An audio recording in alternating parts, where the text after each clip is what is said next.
पीले दांत वाली बहू। रंजना कभी ब्रश नहीं करती थी।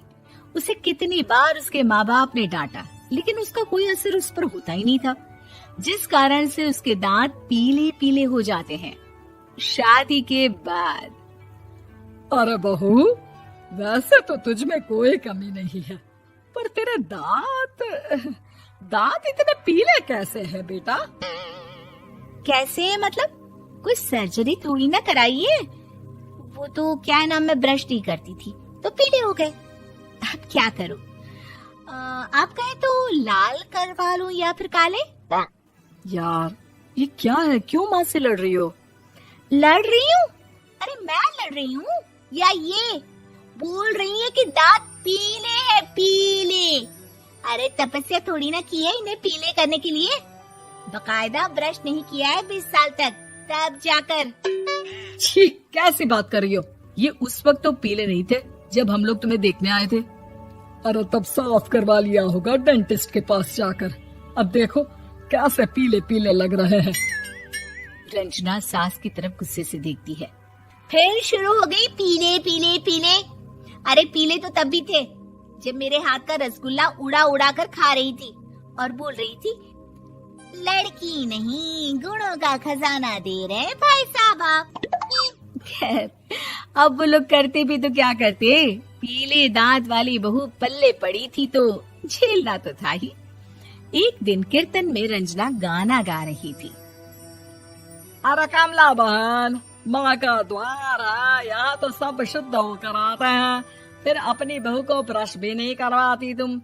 दूर से पीले पीले दांत भक्ति में बाधा उत्पन्न कर रहे हैं।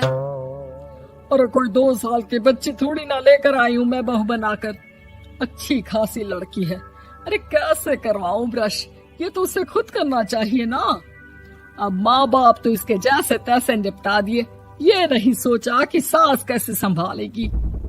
सास बहू को लेकर घर आ जाती है, लेकिन सोच लेती है कि अब इसे लेकर कहीं नहीं जाएगी। अगले रोज बहू कहती है, अरे क्या हो गया, मंदिर नहीं जाना क्या? कीर्तन का वक्त हो रहा है। मेरी मधुर वाणी से कान्हा जी जागते हैं और सोते हैं। आप तो जानती है ना उनकी भक्ति में कितना मन लगता है मेरा। वो क्या है ना, तबीयत ठीक नहीं लग रही है मेरी, आराम करूंगी मैं। तबीयत ठीक नहीं लग रही? अभी तो मिथुन के गाने पर नाच रही थी आप, और अब बोल रही है कि तबीयत ठीक नहीं लग रही। अरे भक्ति में मन लगा लो सासू माँ, ऊपर जाना है, क्या मुंह दिखाओगी आप? हाँ? सास को बहू की बात पर गुस्सा आ जाता है। मैं क्या मुंह दिखाऊंगी, इसकी चिंता तो ना कर, समझी? अपने मुंह की चिंता कर, जो ये पीले पीले दांत लेकर हर जगह पहुंच जाती है। पता है लोग कितना मजाक बनाते हैं। ना जी ना, मैं नहीं जाना कहीं तेरे साथ। तो ये बात है। कोई ना, मत जाओ, मैं अपने कमरे में ही बैठकर भक्ति कर लूंगी। ऊपर वाला दांत थोड़ी ना देखता है, मन देखता है, भावना देखता है। और अरे बस बस, तू सब कुछ दिखा, बस ये सफेद चमकदार दांत ना दिखाना किसी को, है? जा यहाँ से। बहू को सास की बात का कोई फर्क नहीं पड़ता, वो तो जैसी थी वैसी ही रह जाती है। सुबह नहाकर किचन में खाना बनाना, फिर खाना खाना, कीर्तन भजन करना और सो जाना। एक दिन, माँ जी मैं सहेली के घर जा रही हूँ, शाम को लेट आऊंगी। हाँ हाँ तो जाना, मैंने कौन सा तेरी आरती करनी है घर पर बैठकर। रंजना सहेली के घर जाती है, जहाँ वो पार्टी में जाने की तैयारी कर रही होती है। अरे शिखा, कहाँ जाने की तैयारी कर रही है? मैं गलत वक्त पर आ गई क्या? अरे नहीं यार, उल्टा सही वक्त पर आई है। मैंने ये साड़ी और ज्वेलरी निकाली है यार, शाम को इनके ऑफिस की एक पार्टी में जाना है। बताना कैसा लग रहा है ये सब? नहीं यार, इस ड्रेस के साथ तो वो वाली ज्वेलरी अच्छी लगेगी। हाँ हाँ सही बोल रही है, मैंने ध्यान ही नहीं दिया। वैसे तो हमेशा से मस्त फैशन सेंस रखती है। तो बड़ा जाती होगी ना पति के साथ पार्टी में। रंजना कुछ नहीं बोलती, बस सोचती है कि यार काश ये बात सही हो जाती, पर मैं क्यों नहीं जाती पार्टी में? क्या इन लोगों की कोई पार्टी होती नहीं होगी? रंजना घर आती है और रात में पति से सवाल करती है, एक बात बताइए, आप मुझे किसी पार्टी में क्यों नहीं ले जाते? क्या आपके यहाँ ऑफिस में पार्टी नहीं होती? पति बेचारा क्या कहता कि दांत पीले हैं तुम्हारे इसलिए। अरे कोई पार्टी होती नहीं हम लोगों के ऑफिस में, तो कहाँ से लेकर जाऊं? और मार्केट, मॉल, कहीं वीकेंड घूमना, कहीं तो। अरे यार सारे हफ्ते में एक छुट्टी मिलती है, तो सोचता हूँ कि आराम ही कर लूं। क्यों? रंजना मन मार के रह जाती है। पहले कभी सास के साथ मंदिर जाया करती थी, लेकिन वो भी सास ने ले जाना बंद कर दिया। घर बैठी बैठी रंजना बोर हो जाती है। तभी उसे आइडिया आता है और वो मायके जाने का सोचती है। सासू माँ, 2 दिनों के लिए मम्मी के घर जा रही हूँ। अच्छा ठीक है, आराम से जा। और हाँ, माँ से कुछ अच्छी आदत सीख कर आना कि कैसे शरीर के हर भाग की तरह दांतों की सफाई भी जरूरी होती है, समझी? शुरू हो गई ना आप। वो लोग आपकी तरह नहीं है कि छोटी छोटी बात का बतंगड़ बना दे। उन लोगों के लिए मैं मायने रखती हूँ, ना कि मेरे पीले पीले दांत।